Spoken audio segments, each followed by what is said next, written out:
So I really look for quite enormously big vision and quite enormous ambition. That's maybe quite unusual or might even be considered nuts. Yeah, like slightly crazy. That's never going to work. And that is what excites me.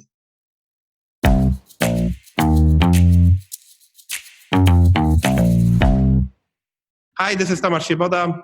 I'm a partner at Inovo Venture Partners. We are a Series A and pre-Series A fund focused on Poland and Central Europe. I'm here together with Jens Lapinski. Hi, Jens. Hi, Tomasz.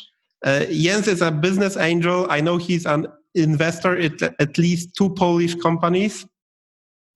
And very happy to have you here. Jens, if you could tell us a couple of words about yourself. What are you doing? Why are you an investor, etc.? Yeah, sure. Would love to do that. So I live in Berlin. I make 10 to 20 angel investments in early stage technology companies in Europe per year. And then I coach the founders through to Series A. Before this, I spent a long time in the UK. I lived there for 16 years. Studied, did a PhD. Then joined a startup where I worked for 4 or 5 years, analyzed thousands of startup companies at that company. Then left, set up my own company, raised about $8 million of VC funding for that, and then sold the company a few years later. And then I joined Forward Internet Group to set up the UK's first startup studio, which was called Forward Labs. We later spun that out. It's now called Forward Partners. And there when I was there, we had to look at about 100 businesses that we could build 14 products, and actually spun out 5 companies. And then my wife and I decided that we didn't want to bring up our children in central London, so we moved to the outskirts of Berlin. And I was then approached by Techstars to set up the Techstars Germany office and fund, which I did. So I was a Geschäftsführer there for 4 years, set up the fund, invested in 42 companies myself, and helped build out Berlin as the most active city in the Techstars network. And then I quit because I thought there are not enough super highly active angel investors in Europe. I quit. I teamed up with a friend of mine called Oliver, who was an investor in the Techstars fund I had set up. And Oliver is now part-time involved in Angel Invest. He's the non-executive chairman, if you like, and it's my role to do a lot of Zoom calls with founders and write a lot of checks. So in April, I've committed to 5 new companies, and in May to 3. So I've been closing about 8 deals over the last 2 months or so. New investments plus follow-on investments. So what I do with founders is I coach them. So I help founders think through what the milestones are that they should try to hit over the next 3, 6, 9 months. We talk about the operational problems that they have around customer development, product development, building high-performance teams, and everything that's in that area. And then I spend quite a bit of time with them on fundraising. Introduce them to the right investors, explain to them how they need to tell their story, and how to actually do fundraising properly. Okay. So that's sort of that's what I spend my life doing. Thematically, I care about anything that's new that I haven't seen before. Anything that's new that you haven't seen. Okay. Yeah, I care about, I think that everything that's really exciting is kind of really different from anything else. Yeah, and so these are either completely new type of things. Sometimes they're geographically relocated copycats. So I don't know, maybe something has worked somewhere else. Okay, let's try it over here. Yeah. But that's quite rare. I mean, for me, it's largely about, this is really weird. Nobody else is doing this. And the more unusual and eclectic it is, and the better it's working, the more excited I become. That's sort of my initial filter that I use. Maybe one question to this, because often investors, they search for patterns they know and understand. And if you search for anything new, like, is there something in those companies that you are searching for? I mean, so I've looked at over 10,000 pitch decks in my life, and I've had over 1,000 Zoom video calls with founders. Initial calls, right? So it's literally when something new comes in my inbox, it is, it's like, okay, I've looked at 10,000 startups before, is this ever seen this before? And in the vast number of cases, it's true. It's like, oh yeah, I've already seen 100 startups like that, and they've all failed, right? Why should this one work? I don't see any reason. Okay, let's not talk to them. Okay. So that's sort of for most of the, or there is, or I say, well, they don't have anything. They haven't even built a nice deck. They have got no product. They've done no customer research. They've got no insights. There's just not enough there, right? Mm-hmm. Those tend to be the two primary reasons why I choose not to talk to founders. But it's and so I'm really looking for, maybe it's just easier to explain by example. So when I invested in Symmetrical, which is one Polish company where I think it's publicly disclosed that I have invested, the guys came to me and they said, we want to build a financial network. Yeah, and I said, what's a financial network? It's like we basically want to build this scaffold where every person who interacts with finance can route through that, not technically, but as literally as a transaction network. And I thought, that's actually insane. I mean, that's impossible. Nobody can build that. And I thought, if they manage to build this is going to be $100 billion company. Yeah. And so I thought, okay, so what's the first thing that you're going to do? Oh, we already have customers and we're doing this and this and this with them. And I said, okay, I give you money. Because the team was great. They were building something that's so ultra ambitious. Everybody thinks it's literally nuts. Yeah. But at the same time, they're able to generate quite, really strong traction in the very early stages of what they're trying to build. Yeah. Okay. So nobody knows whether that we're going to end up building this enormously big vision. But it's certainly, if they manage to get even close to it, it's going to be a really exciting outcome. Yeah, so that's the kind of thing that makes me really excited about startups. So what's important for you, I understand, is that if it works, it's really huge. Yeah. Okay. So, for example, I just invested in a medical device company where I have no idea. Lots of people tell me, it's not going to work and whatever. And I just know that if this works, every doctor's practice that not all of them, but many of the doctor's practices in every single hospital that you're going to walk into will have these devices in there. Yeah. So in 10 years' time, when I go to the doctor, certain types of doctors, I'll see the device. It will be in the practice. It will be there, and the name of the company will be on it. Yeah. And it will change the way in which medicine is done. So and when I hear it, when somebody comes to me and pitches me something like that, I say, okay, that's really cool. That could really make a difference. I could really get behind that. Yeah, and that is when I choose to invest. Yeah, so I really look for quite enormously big vision and quite enormous ambition. That's maybe quite unusual or might even be considered nuts.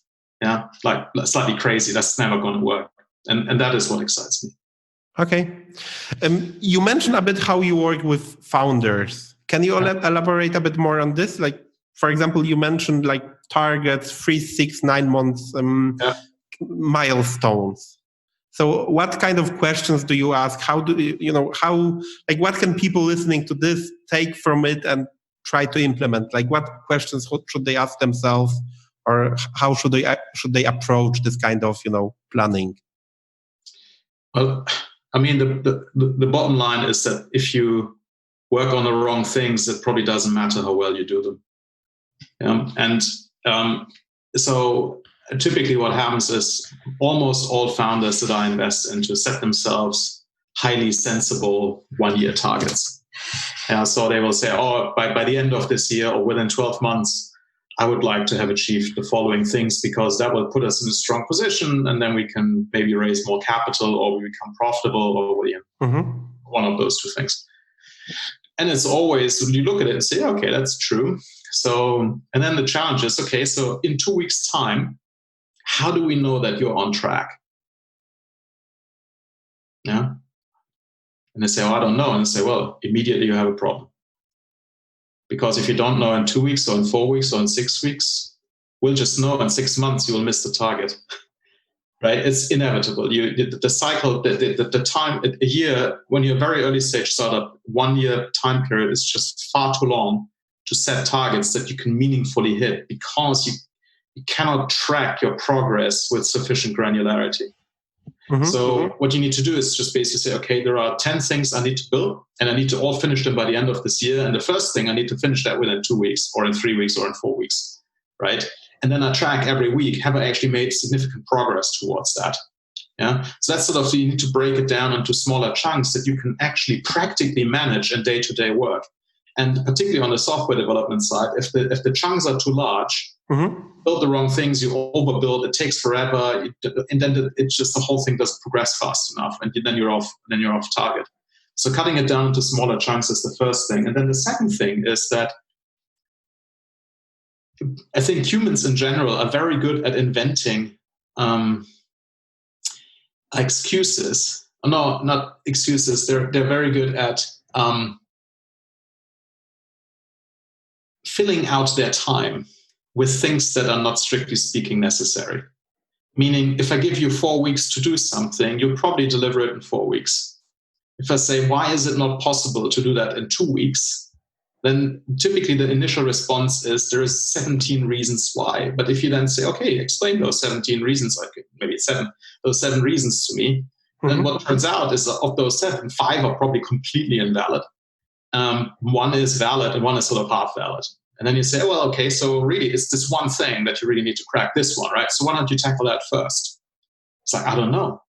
Never thought about it like that. Okay, well, why don't you think about it like that? Yeah, well, why don't I do that? And then what happens is you can compress times quite a lot. So, we would like to ramp up to, 150 customers by the end of the year. Why does it take so long? Why can't you close them this month? What do you mean? Why can't we close them? This is impossible. Why? Like what's necessary? What's not there? Why? It's like this would never work. We would never have the leads. Why would you not have the leads? Yeah, well, because we don't spend enough on marketing. Why am I not spending enough on marketing? But we don't have the money. It's not true. We just wired you lots of money. Oh yeah, it's true. We didn't think about that. Well, I don't have the guy who can do it. It's like, okay, so he's been doing it so far. Yeah, well, she has been doing it. So why can't she do more of it? Yeah, of course she could. So why are you not giving her money, telling her to ramp it up? I never thought about it. So it's this kind of interaction where you effectively challenge why things have to take a certain period of time, and you try to figure out timeframes that are short, where you can make a lot of progress in a very short period of time, and the whole thing goes in the right direction. And if you get those 3 things together, companies can move with amazing speed. Yeah. And that's really, and my thing is, I have no idea what the companies should be doing, and I never try to tell founders what to do, because A, it doesn't work, and B, it's stupid. If I think I want to run this company, then I should be the CEO. I think founders typically know much better than investors what they should do. That's fully agreed. And because but what you can do as an investor is you can help identify the right kind of questions to ask. Say, is this really so important right now? Is not this thing more important? Why is this not more important than this? Or are you sure that the emphasis is right? How would you justify it? Or have you thought about it like this? Or if this is the primary point that we now need to figure out, what is your answer to this question? And then what happens if you challenge founders like that? They come back with the most incredible answers that I would have never thought of. And this happens all the time. This happens weekly. I talk to founders. My whole Friday just consists of talking to founders. It happens every Friday. I hear something I've never heard before. And never thought of. And I just think, well, it's great. I would have never, ever thought that this company should do this, or do it in this way, or that this is the answer to this question. Really. And every time when I hear an answer that is, really profound and really different from anything that I've ever thought of, I think it's probably right. Yeah, this sounds right. It feels right. I never thought of it. It's probably a good one. Yeah. I have 2 comments to this. One is that we, in our approach, so to say, we like to ask the question, what would need to happen? Like, what would need to happen so that you have this 1,000 customers? Yeah, like not why you don't have it, but okay, what would need to happen? Yeah, and this is, I have to say that this is something that worked very well for me when I'm working with founders. Yeah, like not possible. Okay, what would need to happen? Yeah. And my second comment. Problem right now? Yeah. Sorry. What's blocking you from doing it? What's missing? What's stopping you? What's in the way? What have you not understood? What resources don't you have? What have you not, What's stopping you? Yeah. And my second comment would be that this is something I learned from you. We met on the Techstars. You were head of the Techstars in Germany, and I was coming there as an expert / VC. And I remember one of the sessions when you were coaching all the experts how to support founders. And I remember that you said, you can do only two things. You either ask questions or you tell your personal story or a story how you saw something working. So you give knowledge to the founders, what you saw. You shouldn't give them advice what they should do. Like, they know better, trust me. Just give them the story from your life and they will take what they want from it, or ask them questions. And this is something I have to say, since the Techstars, I am trying to do with the founders I'm working, and this has been working for me. So thank you for this. Yeah, I think that's Techstars has been teaching this to managing directors for over a decade now. So I think it's literally the storytelling, which might involve personal stories, or it might teaching of frameworks, right? So it's maybe frameworks as a third component. So you can show somebody, look, this is how you sequence certain things. This is how you can structure your logic. It's basically that, right? And the other thing that you can do is you can introduce people to other people who understand this better, who have got the experience and who understand the logic and the frameworks behind things significantly better. Yeah. So that's the other thing you can do. But there's this inclination that's probably drilled into people in school that you have to know the answer. Yeah. Oh, what's the answer? Right? School is this thing where you learn a lot and then you're supposed to give all the answers. And business is all the other way around. Certainly investment business in early stage startups, it's not about answers. It's just about questions. Yeah. And then it's around helping people think things through and connect to the right people. And it takes quite a lot of time, and it's also very, very challenging, because you know that you can see the founders are doing it wrong. And if you tell them that they're doing it wrong, they'll not believe you. Yeah. And you have to help them figure out in their own way how to actually do something. Yeah. Because even if you give them, I've got one portfolio company where I gave them a 2-hour workshop when they were in Techstars about one thing.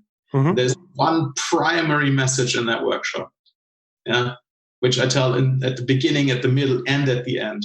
And then I'm invested in this company. And what do the founders do wrong? Exactly that thing.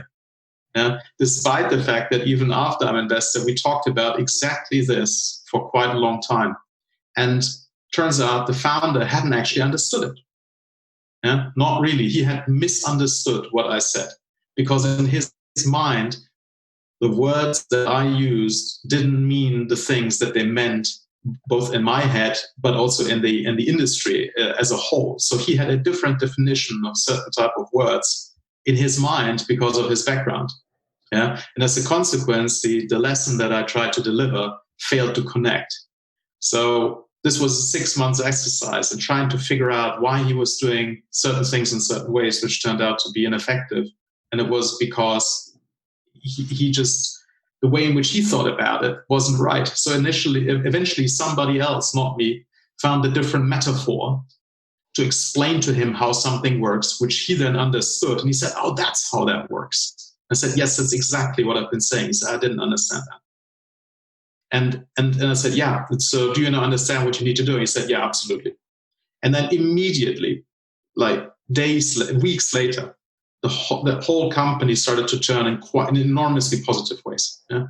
And this is why it's so dangerous to think that, you say something, you tell them how to do something, and it's all going to be fine. Because it's not how it works. I mean, it can work, but more often than not, it just doesn't.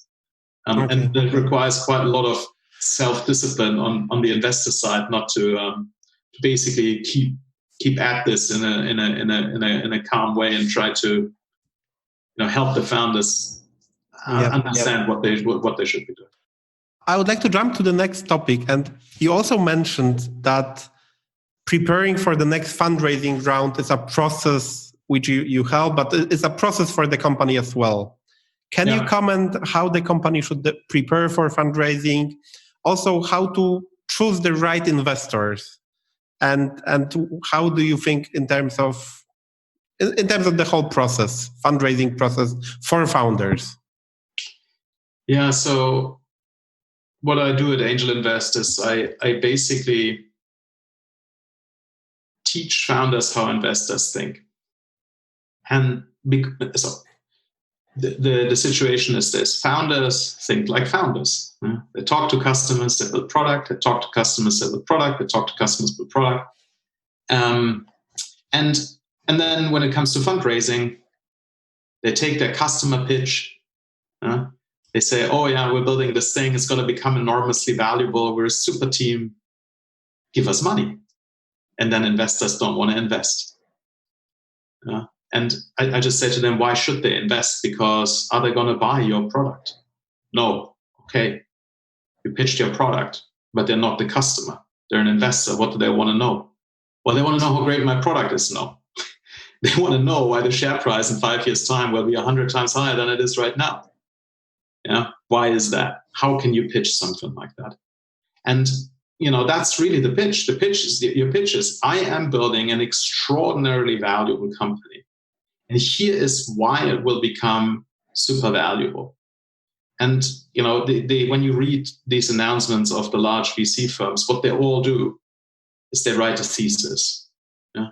So they say, okay, there is this market, this category is emerging, there's a new type of business, it's robotic process automation. Robotic process automation is going to be huge.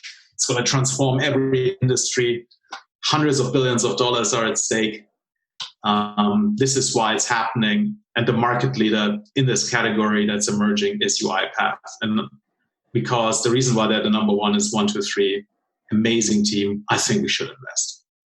Yeah, that's how investors think.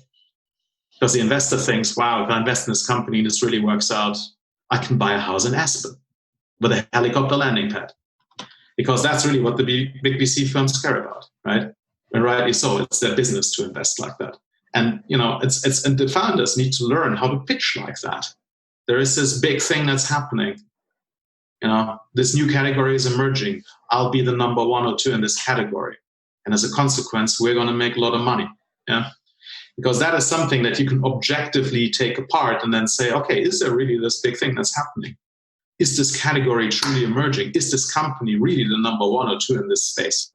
Yeah, and why? And what are the proof points that underpin this kind of thesis? Yeah? And as soon as you have something like that as a founder, you suddenly speak investor language, right? And then investors say, oh my God, the founder speaks investor speak. That's awesome. They can probably raise the next round too. Let's immediately engage with them. I have to say it resonates with me. So and so this is always, it's like, I find it's like somebody needs to teach. So once founders have successfully done this, and they've learned how investors think, and they understand how to, the two interesting things happen. Number one, they actually think about their company really differently. Because they're really thinking, okay, so how is it going to become big? And they take a much more top-down view on the company. So the more I work with founders, the earlier I engage in this process. So now I'm actually doing it shortly after I'm invested. I say, okay, how is this company going to become so big? What's the big thing that we're actually trying to prove here? Yeah? What are the major proof points? And then suddenly what emerges, like, oh, okay, we've got all the puzzle pieces apart from one. We have 0 there. It's like, okay, well, but do you think an investor will give you money when this is 0? Probably not. It's like, okay, so what are you going to do about it?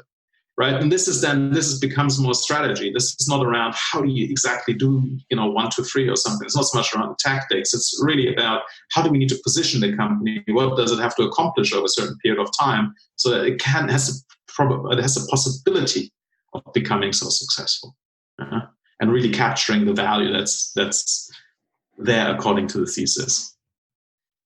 Jens, this is super insightful and super interesting, but we are unfortunately getting to the end. So my last question would be if you have any actionable tips, or is there something you would like to say to founders, or you usually say to founders, then this is the moment to say it to the people listening and watching. I mean, I always say, don't be afraid. Yeah. Fear eats the soul. Just, I love super ambitious people who want to build something that has the potential to really have big impact, change an industry or change the world. Yeah. And if you don't try, you're not going to do it. So, and it's worth trying. And if you try in the right way and you try hard enough and you try for long enough, I mean, not with one idea necessarily, but maybe with several, and you have a knack for identifying good problems and, figuring out the right path and putting together great teams, then, I think it's really rewarding to see how founders get it done. Yeah. And if you find that you're actually not the founder, then find people who are, and work for them. I think this is because not everybody has to be the CEO, right? I mean, it's like the smallest. There's far fewer CEOs than of any other job title in the world, right? So, and maybe you are just a genius marketing person or a genius developer or something like that. Yeah. So I would just go for it. Try to build something really big. And don't be afraid. It's, it might not work, but if you don't try, you're not going to succeed. That's super. I'll ask you one more question, like if somebody can stay this couple of minutes more, because we also covered this, that you work with people on hiring, and in early stage startups, hiring is very important. If you could tell a bit more, how, like, what do you suggest to founders, or what do you suggest here in this area?